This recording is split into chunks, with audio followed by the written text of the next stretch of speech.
wiligiis wuxuu arki jiray dad uu isbaabcadsado markaa nin haddee aqalka cad ku degan ayaamahan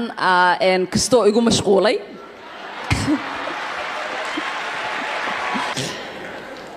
wiligiis wuxuu arki jiray dad uu iska baabcadsado markaa miskiinta qaxooti ah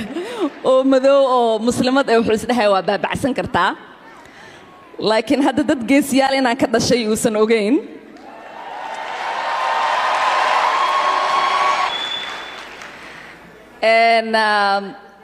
ayaan dhaweyt Iowa aan joogay odaya wuxuu yiri Ilhaaney annaga Soomaaliyaan nahay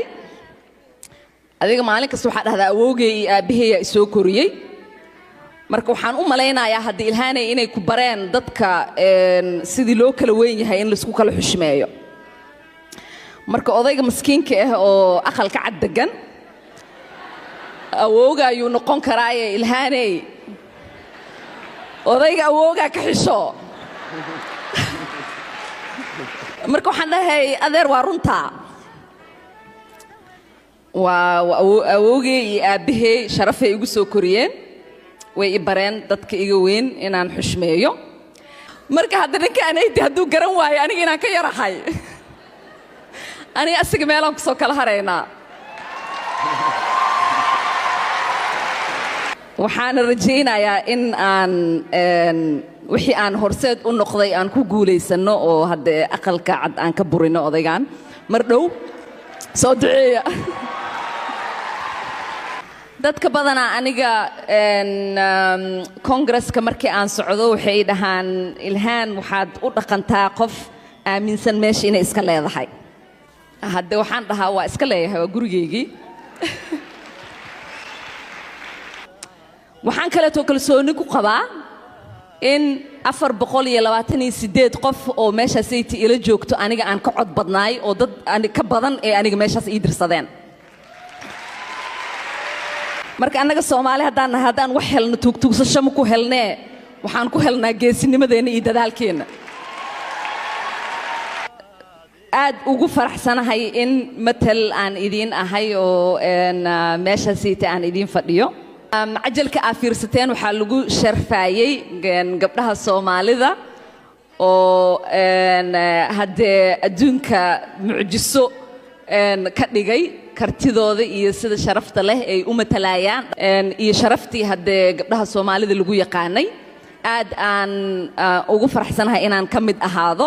marka Congress kaliya first maahine waxaa laga yaabaa mar dhow gabar Soomaaliyeed oo Nobel Peace Prize haysato inaan helno taasna hadda waa wax Soomaali haddii aan nahay ay tahay in aan ku faano oo aan ay noo noqoto wax niyadda noo dhiso Soomaalida dadka badanaa way nagu wareeraan because waxay arkaan dad waddankoodii uu burburay waqti badan qaxootinimo ku jiray iyagoo dhan kala daatay oo qaarad kasta aad tagtid Soomaaliya ku arkaysaa marka dadku waxay isleeyihiin dadkan hadda waa dad dhiban oo isma fahmayaan oo way rafaadsan yihiin fikradaasay qabaan adeen meelaha Minnesota kale ay tagaan ama Canada kale ay tagaan ama meelaha Soomaalida ay ku badan yihiin ay ku kooban yihiin ay tagaan waxay arkaan Soomaali oo sideen oo kale ah oo aad u qurux badan oo sharaf badan oo business leh guusha ay gaareen aanan laga filanaynin dad 30 sano dhib iyo dagaal iyo qaxootinimo ku jiray in ay gaari karaan taasna waxaa suurtagelinaysa manihin annaga dad aaminsan in wixii maanta na haysto bari uu ka turjumi karo waxaan nahay dad aaminsan in aan wiligan dadaali karno oo wixii aan rabno aan heli karno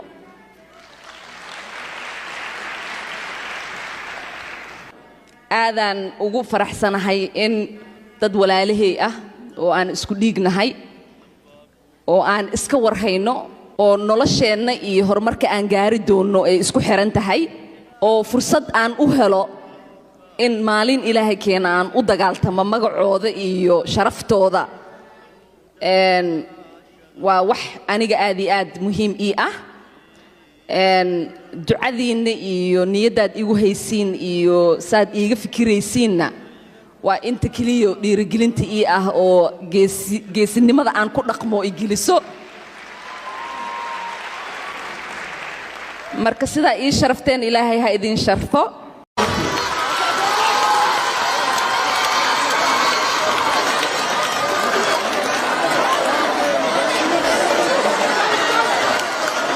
waxaan mar labaad iyo mar saddexaad hortiina uga mahad celinayaa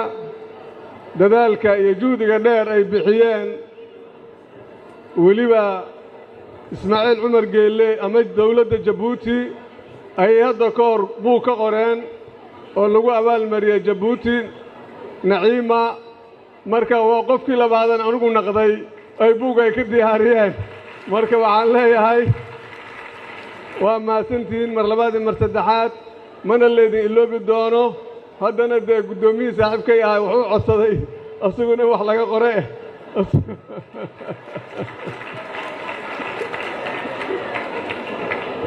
marka waa maasantiin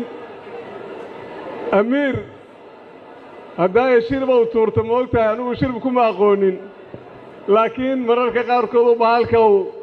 marka anna waxaan leeyahay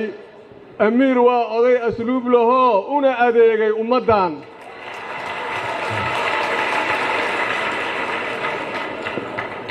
taariikhdu qofba sibay u qortaa shacabka Soomaaliyeed caawa waxay markhaati ka yihiin ciddii wax qabatay inay u markhaati kacayaan waxaan aad iyo aad uga cudur daaranaynaa oo aan u mahad celinayaa 1,000 jeer dadkii ay u suurageli weysay inay soo galaan oo waddada ilaa lambar 4 taagnaa oo 9 saac soo istaagay ayagana waxaan leeyahay waxay noola mid tahay idinkoo nagala soo qayb gasheen oo hoolka nala joogtinay la mid tahay inta soo gaari weysana sidoo kale haddii ay jirtay ama ay dhacday adeeg xumo ay dhacday ama bartakoolka uu naga xumaaday ama uu ka xumaaday inta adeegaysana waxaan leeyahay ayagana ha laga raali noqdo waxaan aaminsanahay intaanoo khalqi ah ciddii isu keentee maamushay ayagana waxaan leeyahay waad mahadsantiin ayaan leeyahay intii kala shaqaysa bartakoolka aniguma raba inaan ku dheeraado khudbada inaan ku dheeraado wixii aan sheegi lahay in badanoo aniga ilamid ayaa sheegtay laakiin sida laga dhawaajiyey anagu waxaa joogay xogeeyaygii guud ku-xogeenkiisaa joogo senator xuseen oo JSB ku celceliyey iyo macallimow ciwaankiisa ka dhiga jiray maxamed ibraahim macallimow JSB muqdisho ayaa joogo waxaan rabaa fursaddu waxaa la yidhahdaa lanta takarar sooma laalaabato marka waxaan codsanaynaa maadaama dalku aaday doorasho qofkii cod uu aadi doono madaxweynahayna jamhuuriyadda Soomaaliyana uu xoogga saaray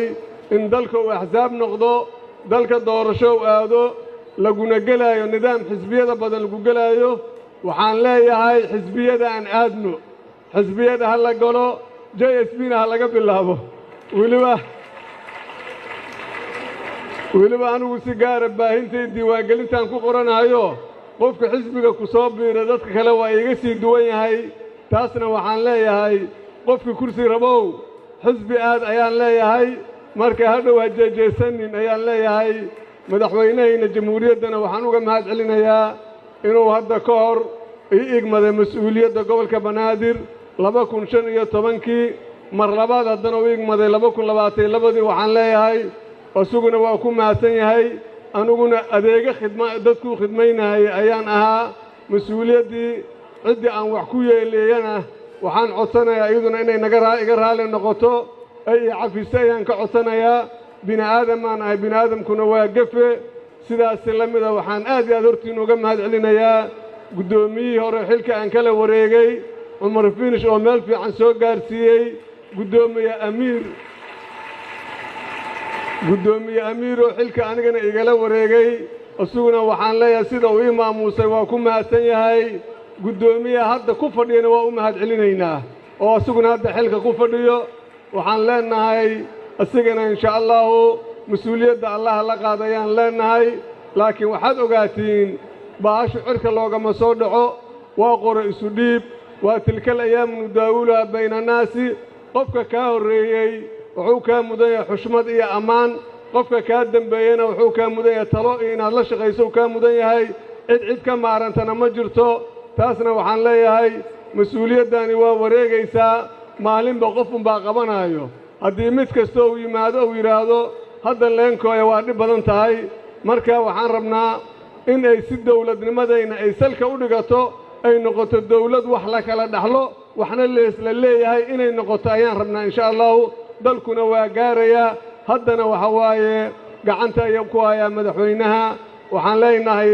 oo aan rabaa caawa inaan dalkayna u ducayno waa jimco waaye waxaan rajayn ilaahay uu naga aqbalo waxaan leenahay dalka allaha noo dejiyo dalka allaha noo dejiyo horumar baahsan allahna siiyo istiqraar amni allahna siiyo istiqraar siyaasi allahna siiyo kuwa noogu khayroon talada allah noogu dhiibo taasna waa tii ducada si lamida waxaan rabaa waa la socotiin baryahan dagaalkii lagula jiray khawaarijta waa dareemi kartiin deegaanka ceeldheer maanta wiil ceeldheer la yidhahdaan aroosinaynay degmada ceeldheer guulaheedu waad la socotiin ciidanka qarankana waxaan leenahay ha guulaystaan sidaas si lamid ah waxaan u mahad celinayaa hay-adaha amniga oo door lama ilaabaana ka qaatay amniga caasimadda galabtana xafladdan qabsoomiddeeda door weyn ku lahaa hay-adaha amnigana waxaan leeyahay waa mahadsantihiin bahda saxaafadda xiriiriyaha iyo cid kastoo shaqadan wax ka qabatay brotokoolka inta shaqaynaysay garabka dhallinyarada JSB wakiilka gobolka banaadir JSB garabka haweenka JSB kulli ayagana waa u mahad celinaynaa